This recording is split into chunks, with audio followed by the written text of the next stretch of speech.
All right, y'all. I'm going to make some people mad on this video, but I promise if you watch through to the end, you will be so much more prepared than the people who turn this video off because they think I am crazy. One of the biggest fears that I hear people talk about when it comes to childbirth is pain and how physically demanding it is. And while they are not false, this is a physically demanding, physically challenging experience. Birth is 80% mental and 20% physical. And most people will flip that equation around saying, actually, no, it is 80% physical, 20% mental. And I will tell you, as a mom who has birthed 3 babies, and as a doula who has supported hundreds of women across the world, all of my clients who have taken this to heart and understood this and did more mental work with me than the physical work had the births that they desired. And this is even true for the moms whose birth stories did not go as planned, because of course things can change. Like, we cannot predict, but we can prepare. And so I want to talk about why birth is 80% mental and 20% physical, and 5 things that you can do to make sure that you are prepared for that experience mentally more so than physically. Hey mama, welcome back to my channel. My name is Chanel. I am a wife, a mama of 3, soon to be 4, a doula, and I support families, both moms and partners, get to a place where they feel empowered and educated and prepared to have a peaceful, positive, and beautiful natural birth experience with just the 2 of them. I run a program where I support families on a weekly basis, coaching them, both mom and partner. My husband and I team up on this together. That is called Work Your Birth. It is all down below if you want to learn more about it. But I have seen hundreds of families across the world become so knowledgeable and prepared that partner becomes daddy doula, and mama is the expert of her body walking into this birthing experience that they could birth the babies themselves if they really wanted to. So if that sounds like something you're interested in, this channel is going to give you tons and tons of videos and knowledge to help you get there, but also will help to support you through this journey. So check my description out below if you want to get a free call with our team to see if this program is a good fit for you, and also make sure to hit that subscribe button down below so that you get notified of every single video that comes out to prepare you not only in the pregnancy, for the birth, and then of course what happens when the baby comes home. So let's start with why I talk about this all the time and why it makes people so mad that I say birth is 80% mental, 20% physical. Your body will do and follow what your mind tells it. So if you are in a situation and your mind is telling you, oh my gosh, this is so painful, this is so painful, this is so painful, then yes, your body is going to respond to that. Naturally, it's going to tense up, it's going to feel scared, it's going to feel fear, and when you are more afraid, you tense up and you feel more pain.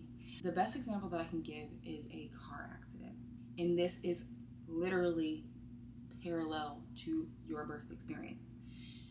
For somebody who is in a car accident or about to get into a car accident and they see the car coming, naturally, what are we going to do?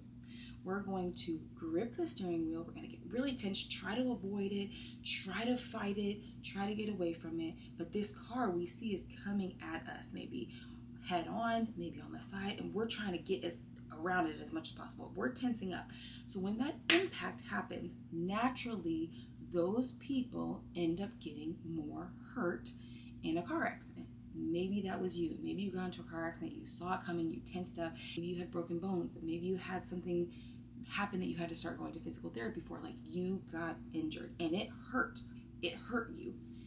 But then when you think about the other types of car accidents that happen, which is so sad, but drunk driving accidents.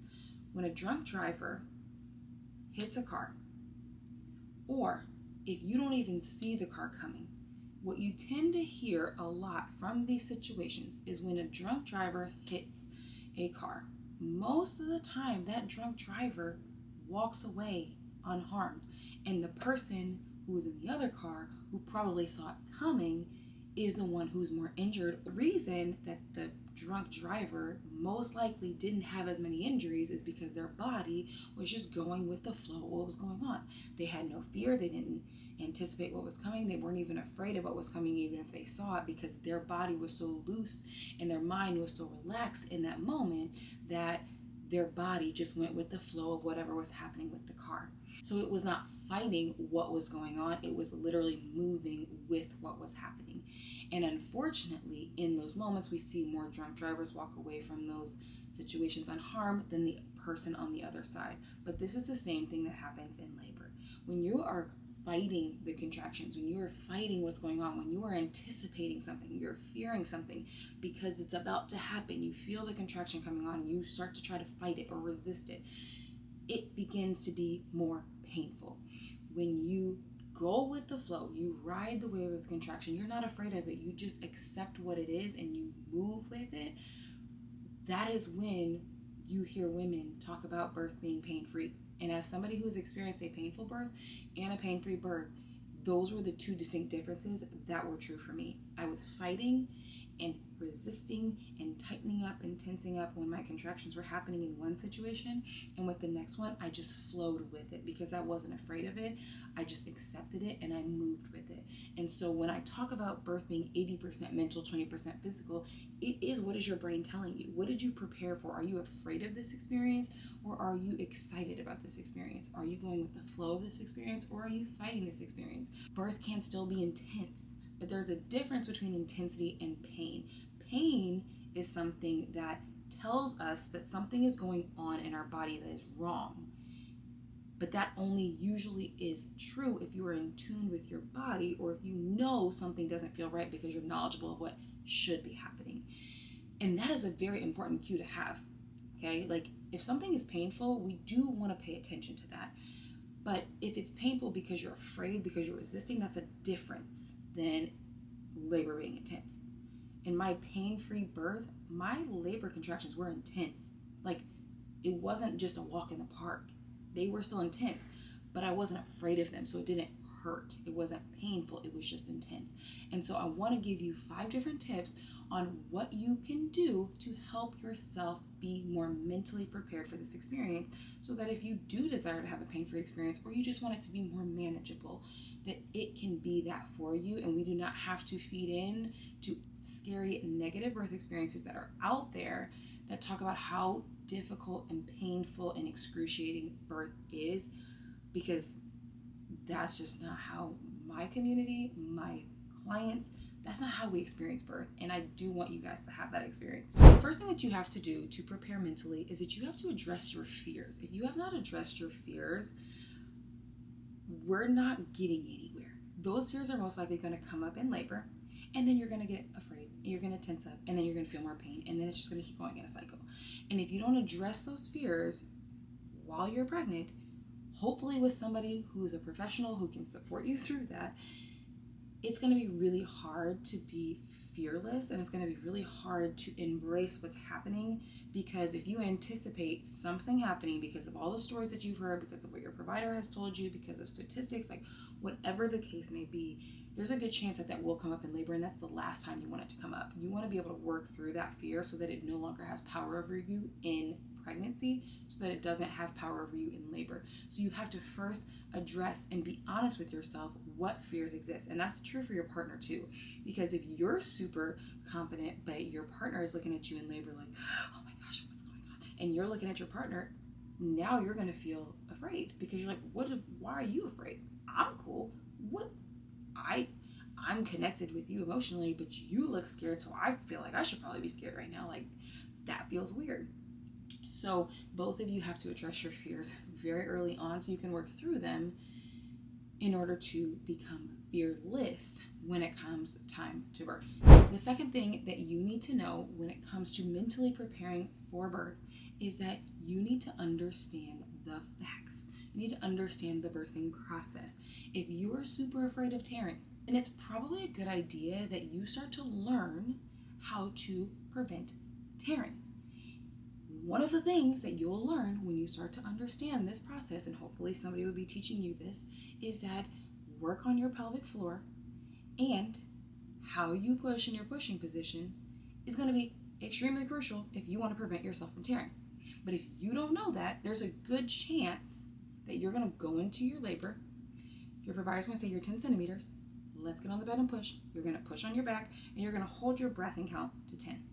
Those are 2 things that that are really bad combinations for somebody who's afraid of tearing, because you're most likely going to tear because you're doing that. So if you don't have the knowledge and the facts and understand the process of birth, understand how your body works, understand how to work with your body, there's a good chance that you're going to move into those fears being true, because you're just going to listen to everybody else that may not understand birth from a physiological perspective, and you're just going to listen to everything everybody else says. And I'm not saying that those people are going to be 100% wrong in every single thing that they say, but physiological birth is not how hospitals do birth. So if you are giving birth in the hospital, because 98% of us still are, and there's nothing wrong with that, you should just be prepared on how you want to birth in that environment. It does not mean you have to fight everything. It just means that you need to understand what is going to be true for you, and you need to be knowledgeable about the process and the environment that you're walking into so that you can still have the experience that you desire. The third thing you need to do to emotionally and mentally prepare for this birth experience is that you need to make sure that your partner is doing the work that you're doing, because it's going to be really hard for you to be mentally prepared to rely on this person to support you in labor if they don't know what they're doing. If you take all the classes and read all the books and watch all the YouTube videos, but they're not, and they're just going to rely on you to tell them what to do in labor. And I'm telling y'all from experience, that's a bad idea. I did that in my first labor, and that ended us in an emergency C-section. It's not my husband's fault that I was in an emergency C-section, but he couldn't help me. Like, he didn't know what to do.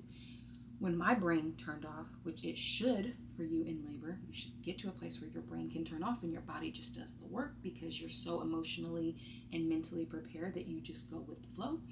But if you are in that position, but your partner is not, that's not going to be a good combination, because they're going to be easily persuaded into things that might not be aligned with what you want. And now not only do you have to push back on potential challenges, but now you have to push back on your partner to trust you in that moment. What you should be doing in that moment is trusting them to speak up and to be your voice, so that you don't have to answer every single question, so that you can just focus on laboring. But if your partner has no idea what they're doing because they weren't in the classes with you, they don't know the birthing process, they don't know how to be a daddy doula, which is what all of my daddy doulas and my clients and their partners are when we get them closer to birth, then it could become very challenging for you. And in those moments, I would say you should probably consider having an in-person doula. 98% of the clients that I work with do not have an in-person doula because their partners become their daddy doula. But if your partner is not willing to do the work and you want to have this very positive natural birth experience, I would highly encourage you to hire a doula in person, or to support you virtually, because your partner plays a huge role in this process. And if they have no idea what they're talking about, it could be a challenge. The fourth thing that you should do to emotionally and mentally prepare for birth is that you should begin to find your affirmations now. What are the things that you're going to tell yourself to stay in the right headspace? This could be prayer, this could be scripture, this could be affirmations. There are affirmation cards out there, there are scriptures out there. Whatever you need to do to meditate on during your pregnancy, you need to start doing that now, because again, those fears could easily try to pop up again in labor, even when you do the work. And you're going to have something that your partner tells you, that you listen to, that you read, that you have hanging up around the room, that is going to help you stay in the right headspace, because things can change. People can start to bring different energy into the room that can cause you to get anxious or fearful of something. And so having affirmations can help you as you meditate on those throughout your pregnancy, can help you stay in the right headspace for your labor. And that is really, really important, because it allows you to stay grounded and recenter as needed in the labor journey. And the fifth thing that is going to help you stay mentally prepared for birth is having a safe community of people to do this with. I don't know how many people I talk to who feel so alone, feel like such a unicorn, an anomaly when it comes to preparing for birth, because nobody around them has had the experience that they desire. And I get it. I'm the first person in my family to have this experience that I've had. And since being the first person to have this experience that I've had, I've been able to help other family members have the same experience and also believe that it's possible. But it's really hard to believe something that you've never seen before. So it's really important to be around a community of women who've done what you want to do. It's really hard in any aspect of your life to just try to do all of the things that you want to do from scratch when you don't have any guidance and you don't have any people around you who have done it. You're like trying to create or trailblaze this whole experience. And so I highly encourage you to find a community of women. If this is a Facebook group, if it's our Work Your Birth community of hundreds of moms who have done what you want to do, who can support you and encourage you through it, who can keep you motivated and empowered, it's crucial. And it makes such a big difference because it doesn't make you feel so alone in it. And it gives you a safe space to talk about it. I got to the point in my second pregnancy where I did not talk to my friends or my family about what I was doing. I was having a VBAC, which was so taboo and so dangerous to so many people, which when you do all this stuff that I'm telling you, you realize like, oh, actually VBACs are not dangerous. They're actually safer than a repeat C-section. But like, I had all these voices in my head being like, well, what if this happens? And what if that happens? And da-da-da. And I was just like, I need to be in a space of people that understand me and have done what I'm trying to do so I can like look to them for guidance. And that is exactly what we have in this Work Your Birth community. But if you don't join us, you gotta find a community or a set of friends who've done what you want to do to stay encouraged and stay the course, because it'll help you stay in the right mental space instead of feeding into all these negative stories and be like, oh yeah, like what if this happens? I didn't even think about that. If you're prepared, you would have thought about all the other scenarios. That's what we prepare for. We prepare for all scenarios and we know how to navigate them. And that keeps us in the right mental space to be confident that even if something changes, we're not out of control. We work with whatever our babies and our bodies decide in that moment with confidence because we've prepared for this. This is why I say birth is 80% mental, 20% physical, because as you notice, none of what I said in any of that had anything to do with movements, breathing techniques, positions, none of it. Those things are important, but I don't care how fit you are in the world. I don't care how many positions you know, how many breathing techniques you know. That's only going to take you so far, because if your body is literally fighting this whole thing, none of this is going to be effective, because your brain is going to be like, oh my God, I'm so scared. And your body's going to tighten up and it's going to make it way more difficult physically for your baby to even descend through the birth canal and through the body, because they're fighting against tension. And that's not fair. That's harder for you and that's harder for your baby. So do the mental work right now. Take this part seriously. I promise you it will be worth it. All right, y'all, that is it for me. I hope this video was helpful. Again, if you need support through this, if you want to just talk through like what this could look like for your experience, check out my Work Your Birth program down below. We will schedule a 45-minute free call with our team to just see, is this the best fit for you? Can we support you through this journey? And if so, I would love to meet you on the other side, inside of our program. All right, y'all, I will see you on the next video.